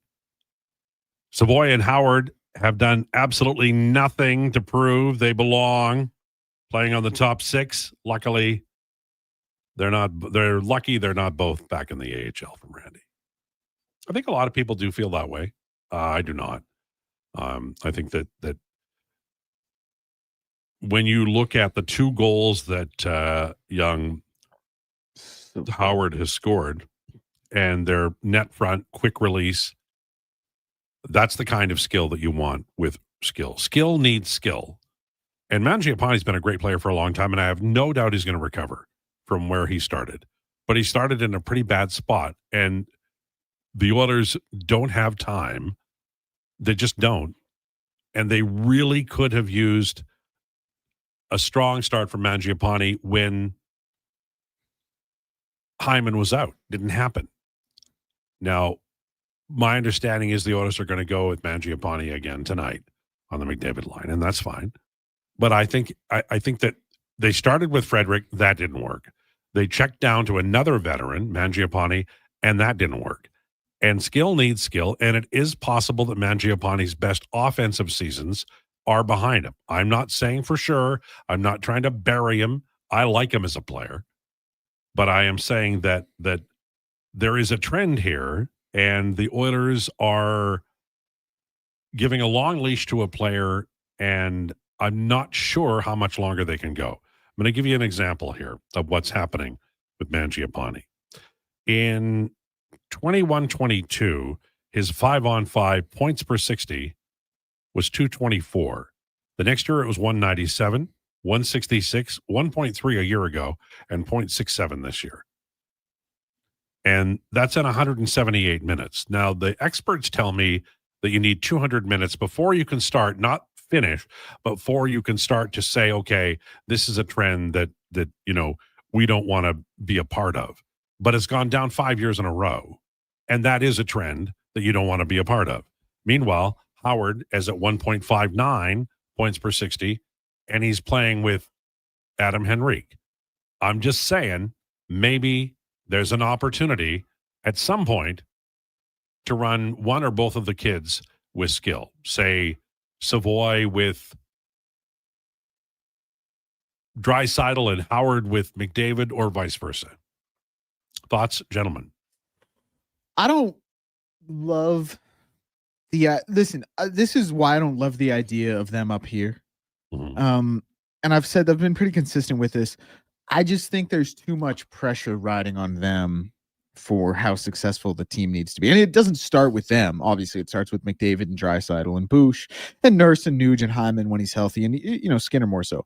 But like, if you have them here, first of all, I don't like them playing on that fourth line, playing 8-9 minutes a night. Like the ice time from last game, I think like they don't play much. Yeah, they don't play it. Like I think Savoy had the most out of any of them. He had 12 minutes. Like that's not really. They need more than that to get going if they're going to be up here. But that's not what they're going to do, because that's not the role that's been carved out for them with how the lines are made. But do you think Knobloch should give them more of a role? Yes, that's my point. But my thing is, I don't know at this stage in their career, and this is why I want to see it. I don't know at this stage in their career how much more ice time is going to translate to success. Like, obviously it's going to a little bit because you have more ice time, you have more opportunity. But all that matters is, are they ready for the playoffs? And right now, I don't think they're going to be. And I don't think they are either. Yeah. And I will say this, that Roslovic has done a good job with Draisaitl and Podkolzin on that line. They've done well. Now, they've been running a little luck, that's true, but they've done well. But the McDavid line isn't working. And they're still staying the course with the veterans. And Hyman's close enough to coming back that I think it won't be an issue. But I think that when people look at McDavid's numbers and they go, but 5-on-5, he's way off. First Trent Frederick and now Andrew Mangiapane. They're not, pardon my French, they're not pissing a drop offensively. And they gotta. The wingers have got to help. Oh, absolutely. Can I give you a little blind resume? What does that mean? You mean you're going to tell me about a player that I don't know and I Yeah, got to I'm guess? going to Okay. two players here. Player A, 13 games played, 3 goals, 14 assists, 17 points. -3, 23 minutes of ice a night, 9 5-on-5 points. Mm-hmm. Player B, 12 games played, 7 goals, 10 assists, 17 points, ±4, 19 minutes and 42 seconds of time on ice per night, 11 points, 5-on-5. Okay. Who would you choose? Can you say it again? Because Josh Brish brought some kind of ice cream drink in, and I just lost my attention. Say it again. Absolutely. So player A, 13 games played, 3 goals, 14 assists, 17 points, -3, 24 minutes a night on ice, 9 5-on-5 points. Right. Player B, 12 games played, 7 goals, 10 assists, 17 points total. +4, 1945 on ice per night, 11 5-on-5 points. Well, the first player has how many assists? 14. It's a tough call, blind wise. I would probably take the first player you mentioned. Okay, interesting. The first player was Connor McDavid. The second player was Nick Schmaltz. Right.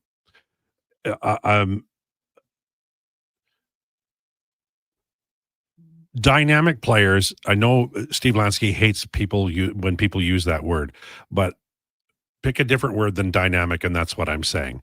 Dynamic players are going to impact power play and 5-on-5. What a team needs to find is players who can impact 5-on-5 that they don't have to use on the power play, and usually those are young players. Now, I will give Stan Bowman all the credit in the world for finding Jack Roslovic. Who do we agree that Roslovic looks real? Yeah. Yeah. Yeah, he looks good. So now you've solved one problem, and that's a great one to solve because, I think they're going to go get Alex Tuck at the deadline. But Roslovic is a guy, if you go Hyman, Tuck, Roslovic, and then your fourth line guy is like Noah Philp or Curtis Lazar, you're good to go. And you don't have to play Savoy. And I don't think they'll play Savoy in the playoffs, because they're not playing him enough now to sort of matriculate towards that. So that's sort of a problem solved by Bowman in season, because they signed Roslovic on the 8th of October, I believe. That's a hell of a mid-game. Yeah, that's a hell of a get. It really is.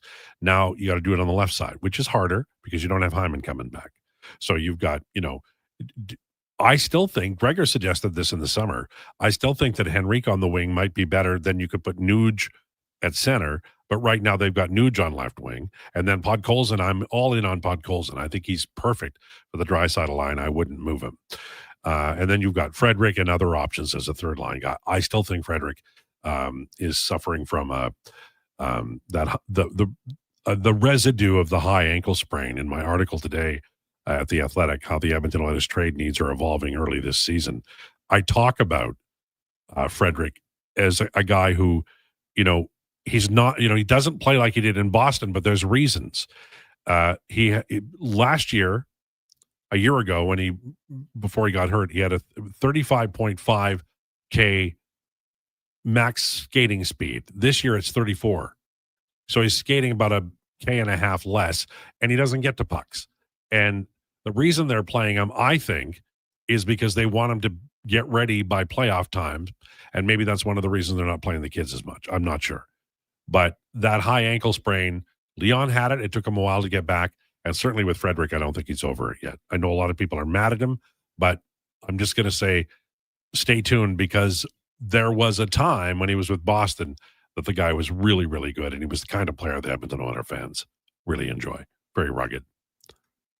Josh, do you have anything to say in defense of Andrew Mangiapane? You were big on him getting signed, and I've called him out now on his work with Connor McDavid. He needs to start putting pucks on tape.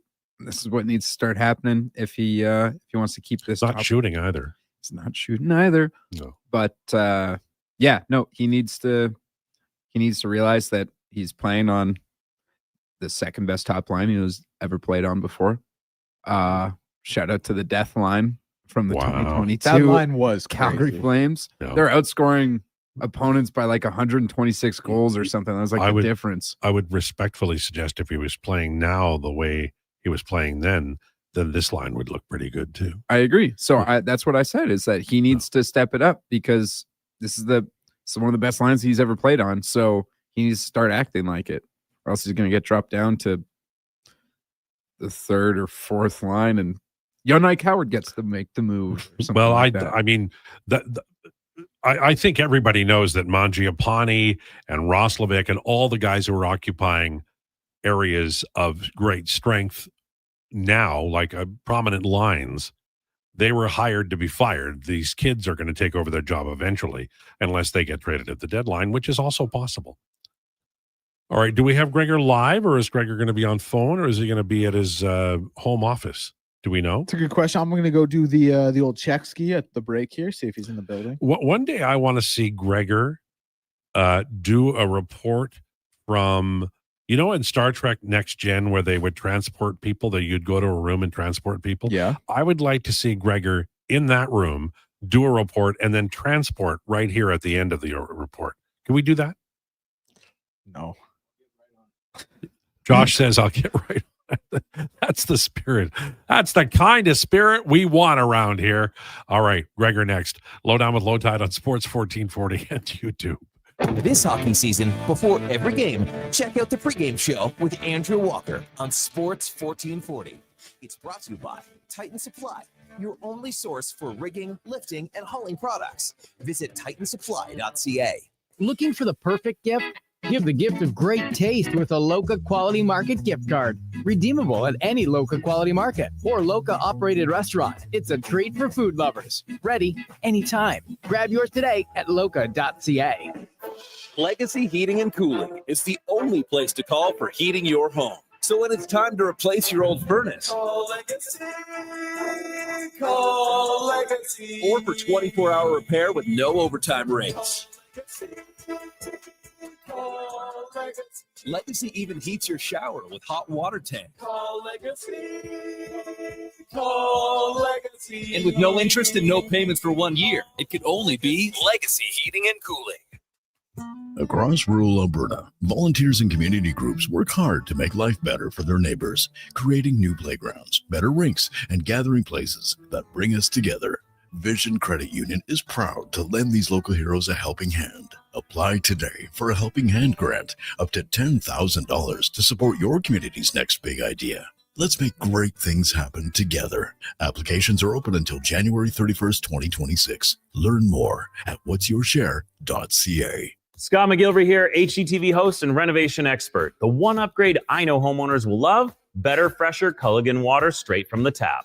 Culligan's Aquasential reverse osmosis filtration system takes your water to the next level. With up to 7 stages of filtration and 14 filter options, they're certified to reduce over 90 contaminants. Your tap water is about to get a major upgrade. Safer water that tastes great. Get started with a free in-home water test at Culligan.com. Culligan, water you love. When you have lifting and material handling needs, Northwest Crane delivers. Western Canada's Sandy dealer, backed by the industry's toughest one. 3 years, 3,000 hours, no compromises. They service all crane makes and models with skilled technicians and deep industry expertise. Alberta owned, with locations in Leduc and Grand Prairie, and fully equipped service trucks. Northwest Crane keeps your operation lifting.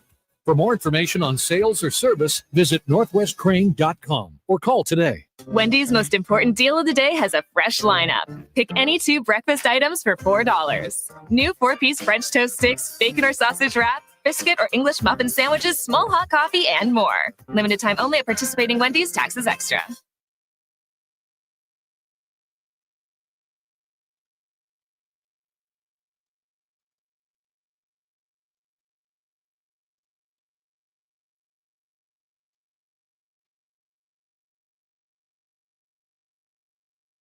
High-sticking to breaking down the middle.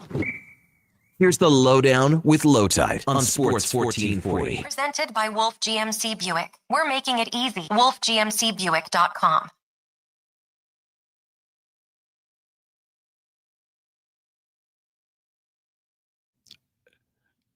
It's the Lowdown on Sports 1440 for Wolf GMC Buick. We're making it easy. Visit WolfGMCBuick.com. Jason Krueger joins us in studio. Fine looking t-shirt you're wearing, sir. Yeah, this is you can get these Sports 1440 ones. Yeah. Pick them up at $7.80, or just go to sports1440.ca and you'll see it right there. Yeah, I got to get one of those Lowetide ones. Those are cool. You know, if I see that would some, actually be funny. Yeah, that you would wear. I would have a beer with Lowetide, and you or him. That would actually be quite funny. I promised if I see somebody wearing it out in the wild, I will buy them a beer. Mhm. So, Yeah. if that ever happens. Well, you out in the wild and them out in the wild. That's some unicorns there, Al. That's some real big unicorns. There you go. All right. Speaking of unicorn, what a season by the Toronto Blue Jays. Fell just short. I thought they were the better team. Luck. Baseball is so cruel when you lose, but that was a hell of a series. It was a hell of a series, and man, there's going to be a lot of second guessing from players, and what if scenario, and that's hard because what if it doesn't mean anybody played poor. I saw everybody debating, IKF's got to be off the base more, and then you see Whit Merrifield come on and explains why he didn't think it was a big. Plus, everybody forgets now. The Rojas totally mishandled that ball. It wouldn't even really been close. Yeah. Right. There's so many plays in that game. Like you think back to Game 6. What if the ball doesn't get lodged on what if it doesn't get lodged on the wall? Does Straw score from first base? Does, yeah. He might have. So, it's unfortunate that they played really well. Really, what ultimately cost them was their inability to push in runs early in the game when they had all sorts of opportunities and just couldn't get guys home. And that's, you let a team stick around. They got, solo shot. And it's, it's an awful way to lose for the Jays and for their fans, because the truth of the matter is you don't know when you're going to get back, right? Like now, Florida and has gotten back after losing right away and won. And then now Edmonton fans are hoping that, hey, maybe the Oilers will do the same thing. But there's so many what ifs and all these things, injuries, yada, yada, yada. And, is Bo Bichette coming back? And then look, like Bieber, Bassett, Scherzer, all those guys are free agents, right? Like how many they're going to come back? You hear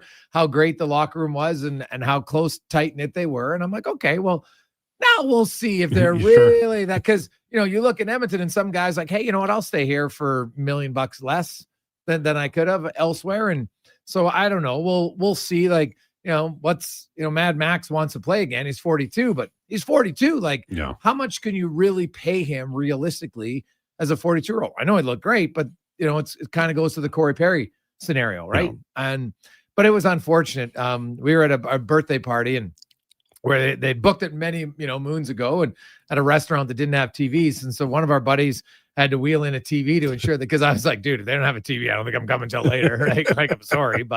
And there was lots of people watching, and, you could just see it everywhere. Obviously they even played it at the Oiler game. And, I know that the players, it's kind of a distraction. I'm like, well, it wasn't like the sound was on. No. Right. Like you're not looking at the fans are cheering at different points, but so they're loud. Like it's, you know what? You can't say in one breath, man, I love that baseball brought everybody together, but then be mad when it's played on the big screen at your game. I didn't think it was that big of a deal. Also, there are very few events that merit that. 100%. It was one of them. Yes. Right. And, I think that, everybody should understand that. Now, let's talk about the Edmonton Oilers, because I know you tweeted out about Draisaitl, Roslovic, and Podkolzin, and they're coming along pretty well.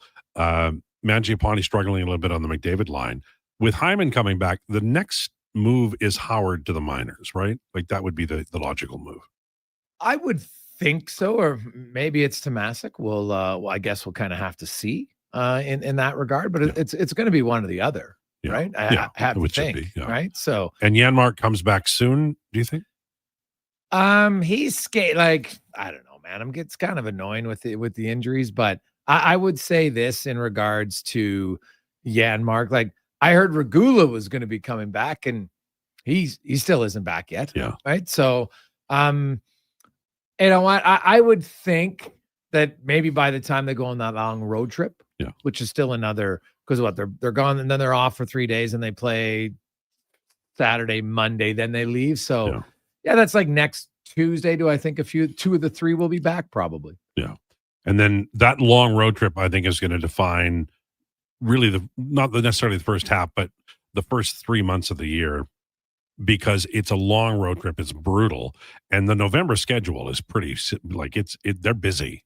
Yeah, they're very busy. They've been busy. Lots of teams are, and that's because of the condensed schedule with the break in between in February for the Olympics. And the Edmonton Oilers, here we are still, and like their 5-on-5 play is not where they want it to be, mainly offensively. Yeah, right. Like they've scored 23 goals 5-on-5 out. Like it hasn't been good. No, and it's really like I put out the Pod Coles and Draisaitl Roslovic line, because right now that's their best line.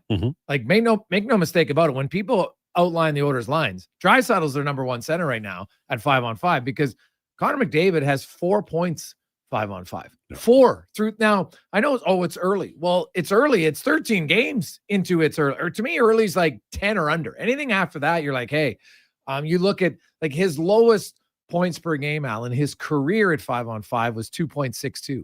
He's at 1.07 right now. Like it is. Now you can say, okay, it's gonna improve, but is it gonna improve because of Zach Hyman? And if it doesn't, and if it does, well, that's great. But McDavid just seems off. Now the counter to that is he's unreal on the penalty kill. Right? Him and Draisaitl are, I think they're one of only 8 forwards who have played at least 15 minutes and haven't been on for a goal again. So that part's all great, but let's make no mistake here. You're not paying Connor McDavid to be an elite penalty killer and a below average production player 5-on-5. Do you think that Noah Philp will eventually move into a PK role? He did in Bakersfield, but they've been a little shy on using him that way. Yeah. I think because of the face-offs. Face-offs for sure. It really comes down to the coach and them trusting that they're going to play the PK the way they want. And, I had a good conversation with Chris before, because he had guys that he thought he was going to use. And then he even told me flat out, he goes, well, the guys who are the best at it are 97 and 29, and the numbers back it up. Yeah. So, you know what? Are they taking a page out of Florida, right? Because who are their top 2 penalty killers? Yeah. Barkov and Reinhart. Yeah. And so maybe they're going to look and the PK is good. Yeah, the PK is good. Sure. Yeah. So I understand why they do it. I think Zach Hyman, when he comes back, he'll be used there a little bit. And I know, like they want to win so bad. I know that's their whole focus here, but you can't get too blinded by that, where you have to say, hey, who are some other guys? So I would agree with you. Like on paper, Noah Philp, big, strong, right shot, can skate. He should be able to kill penalties for you. Yeah. And is he not picking up the system? I'd have to dig deeper as to why. But if you never give a chance to do it, how are we going to know? Yeah, it's true. I have to say that, you mentioned Regula. I want to see him play. Yes. They got to get a good run with him, certainly before the deadline, because I think he might be more than just nothing, and that brings me to Troy Stetcher, and he's the guy. The rumors that I hear, and it's just online, are Stetcher and maybe Janmark at some point. I don't know if I believe Janmark, because the coach likes him as a PK. I think a lot of the people putting in Janmark's name are people who don't like Janmark. Right. The coach is not in that category. No, he loves him. He loves him on the PK. Did Janmark produce enough 5-on-5? No, of course not. No. He helps you in the playoffs. He's incredibly strong. He's incredibly smart. You would like a little bit more offense from him, no question in my mind. No. But I don't think they're ready to just give up on Matthias Janmark for because let's be honest here. Like I saw, they're trying to make a soft landing spot for Troy Stetcher. Unless it's for future considerations, Al, I don't see a team doing it. So, and also you trade him, and then a day later you get an injury on defense and you're screwed. Yeah. Yeah, exactly. So, they have Emberson, I guess, is 7, but you're right. Like, you want depth in your organization. But the truth of the matter is, like, every team, for the most part, has a number 8 defenseman that's in the minors. Yes. Right? For the most part, they do. And unless they've already got injuries, and now those guys are called up. So, it's kind of where Troy Stetcher is. It's a great luxury to have. But once you get healthy in a salary cap era, you can't have every luxury. And I think ultimately, if it's a trade, I'd be surprised if it was for a draft pick. Maybe there's a team willing. Now, it all depends on timing too, right? Like, remember when they had Dermott, right, against Minnesota. And they put Dermott on waivers that morning. And then Minnesota lost 2 guys that game against the Oilers, and they claimed him on waivers just because they needed a defenseman. Otherwise, they weren't going to claim him. Sure. So you kind of have to look and say, okay, did anybody get hurt last night? There's no games. Okay, this is the day we do it, because then there's probably a better chance they'll clear. Yeah, the defensemen, they move around. It's no big deal until the deadline, and then everybody gives you like a 3rd round pick for a defenseman. Connor Ingram is struggling a little bit. Obviously, this is his preseason and training camp, so we can't get overly excited or negative. But it does point to the fact that this might be a process in terms of getting him to the National Hockey League and getting a look. Based on you talking to the coaching staff and the people around the Oilers, are they generally satisfied with the goaltending position? I think it's a work in progress, to be honest. Like Stuart Skinner's numbers, if you look at everything overall, like he's top 10 in goals against. So you can't sneeze at that. He's right around expected. Depends on which model you look at. I think he's slightly above. Not great, but slightly above. Calvin Pickard's numbers aren't good, and he's well below expected. I think he's like -3. So if that continues, then that's an area I think they would look at to potentially upgrade. They'll be patient with Ingram. He had a good first game. The last 2 have been kind of okay. So, they'll take their time with it. I think it comes down to Stuart Skinner, and like he was fine against Chicago. Yeah. No issues with it. Like he's been fine in a lot of his games. He was great against the Rangers. And then, he's had a few, like more so the Calgary one. Definitely you didn't love that decision. And then, even the puck going over his stick, I would still argue that, you got to get up. And the next game, he had 2 that go behind the net that he didn't get. So that's an area where, hey, I know it's a small detail of the game. It has nothing to do with technique in between the pipes. Right. But it's all like a focus thing, right? So I think they look at all things with Skinner. It really comes down to like, and I've said this for years, and I'll continue to say it, unless you have one of the select 5 or 7 goalies, it is up and down. Like, look at Binnington's numbers in St. Louis right now. And Binnington was unreal in 4 Nations and has won a Stanley Cup, and he's been good. But right now, he can't save a beach ball. No, it's true. Right? Him and Hofer are both bad. And, there's other goalies that were really good last year that, like the list of goalies who were below Skinner in both save percentage and goals against, I think people would be surprised. Yeah. So I'm like, if you want to get a starting goaltender that you think's a lock, please name who you think it is. Amen to that. Right. And goalies are like pitchers. You just get them hot at the right time. Exactly. Get Yamamoto. He's good. God.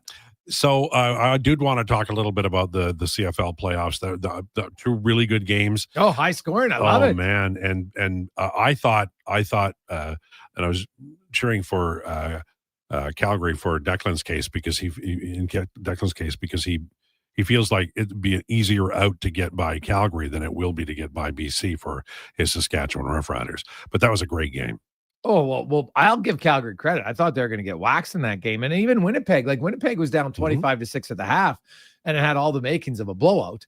And then it came back and made it a game. But you know what? BC, I think, has probably been the best team for the last 6 or 7 weeks in the league. But, I'll be curious about Saskatchewan. They've rested a lot of their guys. They had then they had the bye week. And so, momentum is a legit thing in the CFL playoffs year after year. But man, Montreal looked good too. And then Montreal is like, to me, I feel like they're going to be the team in the Grey Cup against one of the, either BC or you're taking Montreal to beat Hamilton on the road. Yeah. And that's, I can understand why you'd make that selection. Yeah. Like it's not I don't think it's going out on a major limb. Like, oh my God, I can't believe they're even in the conversation. I love playoffs. So you know what? You got Saturday games. You can nestle down to watch them, and I love it. Like, to be honest, like it's almost been like overload here with it. Like, I haven't been used to the Jays. Like, even my wife's like, it's like got a lot of sports on lately, and I'm like, it's too much. I know, right? And it's more so because my son is actually really into it, so he wants to watch more, which is obviously the fine balance of how much screen time you get in, but. It is unique, and lots of people are into it. But now the playoffs are great, and then Grey Cup's a few weeks away. I'm way behind on my Matlock episodes. I'll tell you that. Oof, wow, it's tough. Very tough. Final one, Chiefs. I mean, Buffalo beat them. Well, they always beat them in the regular season, right? The Chiefs' offensive line right now isn't great. Now they are going to get. I think Simmons is supposed to be back on Monday in the building. So you look at at like KC just needs to make the playoff, but And they will. It's looking more and more though that they probably aren't going to have home field advantage throughout it. So that's like if you end up with the number 6 or the number 7 seed and you got to go all the way on the road, that's way different than being the number 1 and the number 2 seed where maybe if you're number 2 or 3, you got to play like one game on the road. Like most good teams can win one on the road. It's hard to run the table from the bottom in either the NFC or the AFC. Yeah. Well, I mean, Eagles are out there waiting too. What team? If you had to pick 2 teams in the Super Bowl today to make the Super Bowl, who would they be? Oh God, that's a really good question. Like, I still like the Eagles. I like the Lions, but then they just lost to the Vikings. So Yes. I'm like, what the hell's going on there? Like the team that's been the most impressive. I'm like, I can't get behind yet the Broncos, but they've looked really good. Yeah. So The Broncos have. I would probably go with like.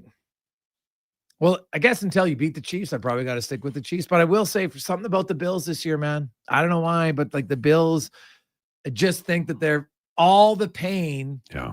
Might finally like all the scars from losing that they've built up that scar tissue where, you know, they'll make. Because I say that I think the Bills, as long as they don't have to face the Chiefs, they can win. They're sort of like where the Oilers are now, right? They're battle hardened, and they're like. The Oilers are like they're beyond grumpy now. They're bitter, and I think that's they can call on a lot of different emotions. Maybe that I do. It's funny you say that because like the one, and I know they didn't win, but like there are times when I look at Edmonton and I'm like, and I've said this many times that like, do they ever enjoy the journey here? No, like, is there ever laughs are loud, or are you allowed to smile, mix in a win? Like, they score overtime goals and. I sometimes feel the same way about the fans when and I know it's because you get a lot of feedback or whatever, but I don't know that people are enjoying this as much as they Connor McDavid and Leon Draisaitl are 2 of the best players ever. Yeah. And you get to watch them all the time. Yeah. It's brilliant stuff. Like Connor coming out after the game and be like, you guys can say whatever you want, but we know it is best. He's best. Yeah, that's what we've said. Evan Bouchard is great in the playoffs, but that's not how analysis works. He doesn't just get to throw up grenade after grenade after grenade and be like, yeah, but he's good in the playoffs. Like you can say, hey, he's capable of playing better. He needs to play better. Well, I see that's something that irks me a little bit because like I understand the analytics and I understand and Bouchard is money and I love him, but those mistakes cost. Yeah. And so it is fair to be critical of them. And it doesn't mean you hate him or think that he's no damn good. He's brilliant, but he has to be, if he's going to play in those big parts of the game, then he has to win those parts of the game. And we know that he's done it in the playoffs.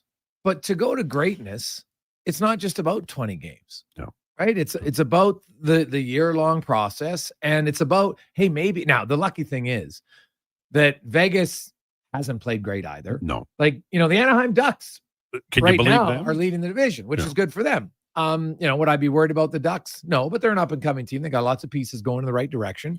And so Edmonton, the good news for them is they've had kind of a slow start. It hasn't been awful by any stretch. Right. Just hasn't been great. And they're right there. And like if they get to the end of November where they played all these road games, and they'll have already had 12 or 14, whatever it is, maybe even more than that. I think 16 by then. Yeah. And if they're within 2 or 3 points, you should be doing cartwheels to say, okay, we're, we got a lot of travel behind us now, and we're in a pretty good spot. So that's, I think for them, like the month of November, I don't expect them to dominate. I know that, hey, they got to win already, so that's great. Yeah. But if they would go like, it seems like every second game's going in overtime, for goodness sake. So maybe they go like 8-3-4. Yeah. You know what I mean? Like it's, you get those bonus points. Yeah. Because it seems right now, like every second game is going overtime. That's true. In the league, it's wild. It is. If there's going to be 20 ties, there used to be back in the old days. Oh, God. Teams with 20 ties. Help me now. First few years of expansion was all awful that way. All right, what's coming up on the show? Kevin Woodley will be by. We're going to talk goaltending. Of course, the Oilers St. Louis tonight. Calvin Pickard going up against Binnington. Then you got Dallas tomorrow. So we'll talk about that. Some other trends around the league. The Blues goaltending has not been good. So, why? Why have the Blues goalies sucked so much? We'll find out from Woodley. And of course, we'll talk a little bit about the Blue Jays. I know hey, free agency is right around the corner. Free agency, like it's kind of like the NHL. You go right from the Cup final. What's going to happen? Is Bo Bichette staying?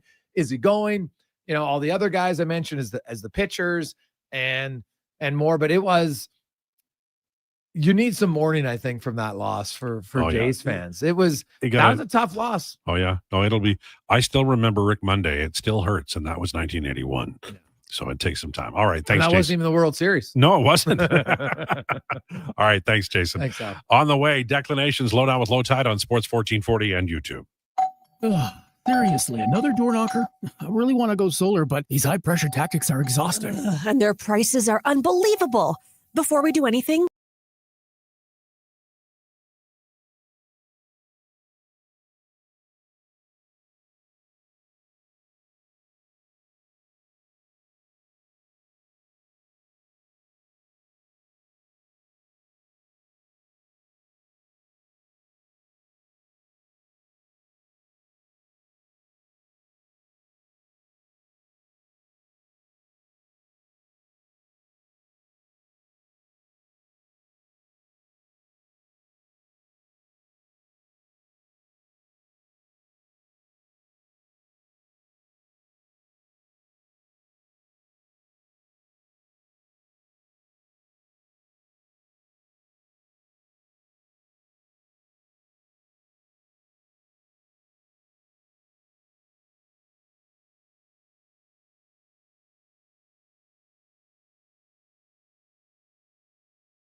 You need the lowdown? It's with Lowetide right now on Sports 1440. Presented by Wolf GMC Buick. We're making it easy. WolfGMCBuick.com.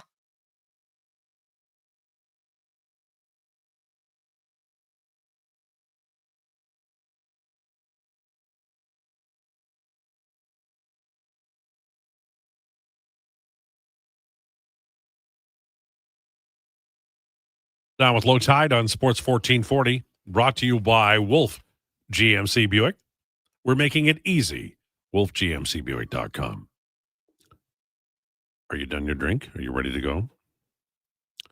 You are? Okay. We'll get your mic on here. 2 shakes of a lamb's tail. Time for Declanations, brought to you by Elks Nation. Check out the new website, elksnation.ca. Articles, podcasts, more breaking down the green and gold. I understand there's a feature on Declan at Home coming up. The most in-depth double E football coverage online, elksnation.ca. That'd be funny. Mama MMA.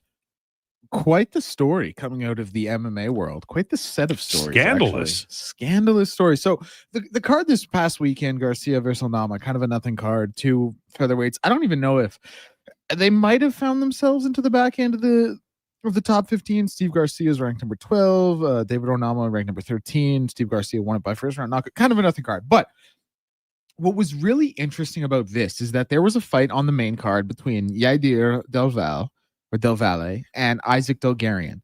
And Isaac Delgarian came into this one as a sizable favorite. He was like minus 250, minus 280. The day of the fight, the fight gets bet down to about a -120 favorite. So really significant betting movement the day of the fight. There were also, I should say, sizable bets that came on him to lose in the first round. And he's like he was a marginal favorite in this one. He was like at -300 at one point. Like he was favored to win this fight by a wide margin. And like I said, the line gets bet down. Big bets and big money coming on him to lose in the first round in a fight he really shouldn't be losing.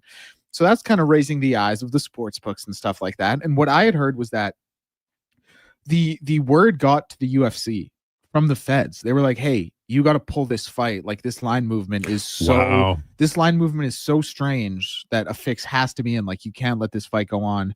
You have to pull it." And the UFC said, "No, we're not going to do that," making them obviously complicit in what would happen. And then lo and behold, Isaac Dulgarian, the guy who was supposed to win, was this big favorite, but now all this money comes in on him losing in the first round. You know what happens in the fight? He goes out there and he loses in the first round. And this is the thing, like Isaac Dulgarian is a guy who, a good grappling credential. Like anyone who knows the sport knows that like there are certain ways you shoot takedowns and there are certain ways you defend. And like there are positional movements you do when you get in certain places. And like this guy shot 2 awful takedowns, gave up his back immediately, like let himself get into a body triangle, kind of just shelled up, let Del Val get under his neck, like just things that like commentators after the fight were saying like he looked like he was an amateur, he looked like he didn't belong there, like what was that? Right. And then obviously the news comes out about this betting scandal, and it's just like everything he did in the fight, it's like no one, like it looked like a thrown fight, like it someone. Do they pay out right away on that? Or do they freeze everything? Well, I imagine in these situations it'll get frozen for sure. Because like here's one thing: if you have like huge bets coming in on, Conor McGregor or John Jones or Islam Makhachev to lose in the first round, like those are big preeminent names of the sport. Like big money coming in on them is going to happen. They're marquee names, they're the names on the posters, they're the main events. For it to be the third fight of the main card on a random fight night at the Apex for Isaac Dulgarian, like unheard of. And so Isaac Dulgarian now has been cut from the UFC. Wow. But the bigger issue is that like the feds went to the UFC and they said, "You got to pull this fight." And the UFC said no. So they're now complicit in this gambling. And here's the other thing: the snowball that's come from this, they're like it's being looked into, and there's been certain amount of interest on overs or unders in this one referee Jason Herzog's fights to go a certain amount of time, right? And people are going back now and finding video of fighters telling Jason Herzog like, "Hey, like no, I can't go anymore," and him being like, "No, keep fighting." And things like that. That's pretty unheard of. That's one specific example, but just him, stopping things too quickly or letting things. And Jason Herzog, I think, is one of the better refs in the sport of mixed martial arts. But if you are a ref and you have the most control over the overs and unders because you can stop the fight at any point. Yeah. So pretty crazy stuff. And here's the other thing that me and Eddie were talking about this morning on Alex 101. Like fighting is a sport where it's really tough to go to a fighter and say, "Hey, go throw this bout," because like it's you're fighting. Like it's really primitive. Like you're really prideful. Like I always thought this when I was boxing. Like if the guy I'm fighting, like if he knocks me out cold, he could kill me if he wanted to. He could get on top of me and he could beat me to death, or he could choke me to death. Like whatever he wanted to do, he could kill me if he wanted to. So there is something that's like primitive about fighting that makes you think these guys are too prideful to do it. But then you look at the amount of these guys' contracts in the UFC, like a guy like Isaac Dulgarian who's getting like $20K to show, $20K to win. If you can get in bed with the mob and they say, "Hey, we're gonna make $8 million on this bet, we'll give you $1 million of it," like you're gonna do that every day of the week. But it's going to be a story that's going to be drawn out. It's obviously on the back of the NBA betting scandal that we had there, but it's really, I'm really curious to see what's going to come from it, because this was far and away, like this was a fixed fight through and through. And the NBA betting scandal, we've not had explosive headlines, but it appears to be getting bigger. Yeah, absolutely. And yeah, like this is obviously along those same lines, but it's really crazy. Because here's the other thing, like it's you can definitely you can definitely impact in basketball. You can definitely miss your shots and you can definitely turn the ball over. But in fighting, like you can really go out there and fake it. But that's why I mean? it's always been prone to this, right? Like I love boxing. Oh yeah. But boxing is like, it is a sport where you know, like, hey, Sonny Liston, right? Yeah. In the rematch. Yeah, exactly. Phantom punch. Get up and fight, sucker. It's like who was the guy who used to be on who did like the Friday night fight, the commentator? Oh, he was such a cynical bugger. On HBO? Yeah. It was Larry Merchant, That's I believe it. you're thinking of. Yeah. And Larry Merchant was like, I think Larry Merchant should be the Kennesaw Mountain Landis of boxing, because he would just call everything out. Oh my goodness. He didn't care. His interviews were ruthless too. He would go like Bernard Hopkins. He like after fights, he would go up to him and be like, "Bernard, this sucked. No one wanted to see it. This was boring. When are you going to fight a real opponent?" And Bernard Hopkins would be like, "Well, Larry, I'm just doing what's best for me and my family." Like, so yeah. But Larry was, he was no holds barred. To me, it was, I would watch those broadcasts mostly for him. Like the fights were the fights, right? Like sometimes on you'd get some fights that are like, wow, this guy is big and strong and is literally the most stupidest boxer I've ever seen. You'd see that, right? Oh yeah, there were a few like that. Yeah. And you'd go like, he is going to hurt himself. I hope that he'll be able to drive home. But I don't Larry, think they drive themselves home after those fights. No, probably not. Mickey Ward and Arturo Gatti were not driving themselves home after their fight. Merchant made it interesting for me. I loved I during that period when I don't watch anymore because I've seen enough stories about what happens to fighters in their I always say the best commentary trio ever was Larry Merchant, Jim Lampley, Yes. and then Emmanuel Stewart. Yes. Like Emmanuel Stewart had boxing knowledge like no one I've ever come across. Obviously. I mean, he trained Tommy Hearns, he was one of the best ever. Yeah. But he made it in a way where that knowledge was like people like us would be able to understand it, and it was great. That's why it's important to have guys like that, where you can, you're taking complicated things and making them easy enough to understand. Just real quickly on the Monday night, or any points, any thoughts on that? Well, I'm down by about 40 points in fantasy, and I have CD, Marvin Harrison, and Brandon Aubrey. So if they could combine for like 40, that'd be pretty cool for me. As far as the game goes, I was kind of pussyfooting around saying like the Arizona Cardinals were a team that could find themselves at like a 9-8 team, and They're kind of 2-6. Yeah, they're not going to be there at all. That fell off after like week 4. You know what that team is? Actually, I want you to close your eyes and picture this. I'm sorry, by the way, I think Dallas wins the game. I just think their offense is too much for Arizona. The Carolina Panthers are 5-4, and they have their next. I had their schedule up early, but they're have doing to play weird plays too. Like they're doing some interesting stuff. They have there. 5 divisional games left, but their next 4 are going to be Saints, Falcons, 49ers, Rams. They could be 7-6, and then all of a sudden they got the Bucks twice. Maybe they split those 8-7. Saints again at home should win that 9-7. Seahawks on the road. We'll say that's a loss 9-8. What if the Panthers are 9-8, knocking on the door of the playoffs? Wow, they're 5-4. They just beat the Packers. Last time they made the playoffs, they had a left-handed quarterback, didn't they? No, Cam Newton was right-handed. Or wait, did they make it with a lefty after him? No. Okay. Who was the lefty in Carolina? I always liked him. Oh yeah, what was his name? We've had this debate before. Someone texted in about it. Isn't it funny how you forget names of guys? But I always liked him. Who's your favorite lefty? Mine's Stabler. Byron Leftwich. I think he was a right-hander actually. David Garrard though, he was a left-hander, I believe, and he was really cool. I liked him. I would say Michael Vick, but he did that dog thing, so I can't say. Michael Vick also low-key one of the most overrated players ever. I just. And the dog thing also bad. Well, I can't go there. I can't be your friend. Yep. If I find out you've been like betting on dogs and dog fights, you're not my friend. Yep. And that goes for everybody, even family. Do we remember his name?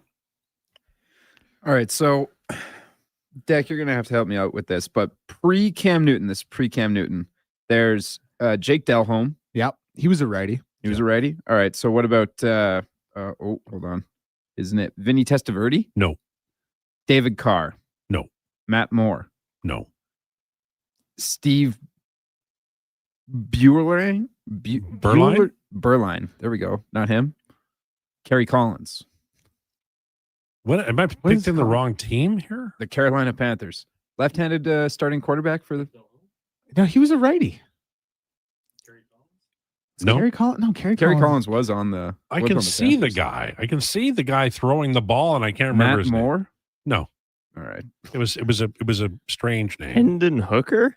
No, That's definitely wasn't that strange a name. All right. Shout out Hendon Hooker though, Tennessee legend. Mm, I gotta look up something quickly. All right. Well, maybe I'm Yeah. wrong. Hey, bad segment. You know what? It's fine well, I mean, it was pretty good until I jumped in. Everything was fine until Lowetide started talking. How's that? Then I guess you could say starting at 12 o'clock and ending at 2. It's an entirely terrible segment. Right. Are you not just thinking of Bryce Young, their current starter? Are you? No, I'm That'd not be thinking- crazy. Because he's No. That'd be definitely crazy. I will come tomorrow with information that allows us to have this problem solved. I Oh, promise. Mark Brunell on the That's it. Jags. There we That's go. Brunell. Sorry, Jags. Yeah. Sorry. Well, they're new teams with different helmets. Hey, Cats, right? Right. I mean, look, expansion teams are The Panthers have been around since 95. Tampa Bay Buccaneers are an expansion team, just so you know. That's how it works when you're old. Any new team from when you come in is new. So are you saying Yeah. right now, live on air, that the Edmonton Oilers are an expansion team? Yes, since they are. weren't part of the Yes, they are an expansion team. What are you talking? Yeah, Why are you laughing? They definitely are. Though. They're an expansion I mean, team. they are, yeah, but like it's insane to be like, oh, anyone that's not part of the original product. Well, 12 were when I started. There were 12. Those are the original 12. There we Except the Oakland Seals are dead. All right, so the original 11. Yeah, that's right. All right. Thanks so much. Damn it, I got the wrong team. Oh well. Jason Krueger on the way. Please enjoy your day. This is a Sports 1440 update.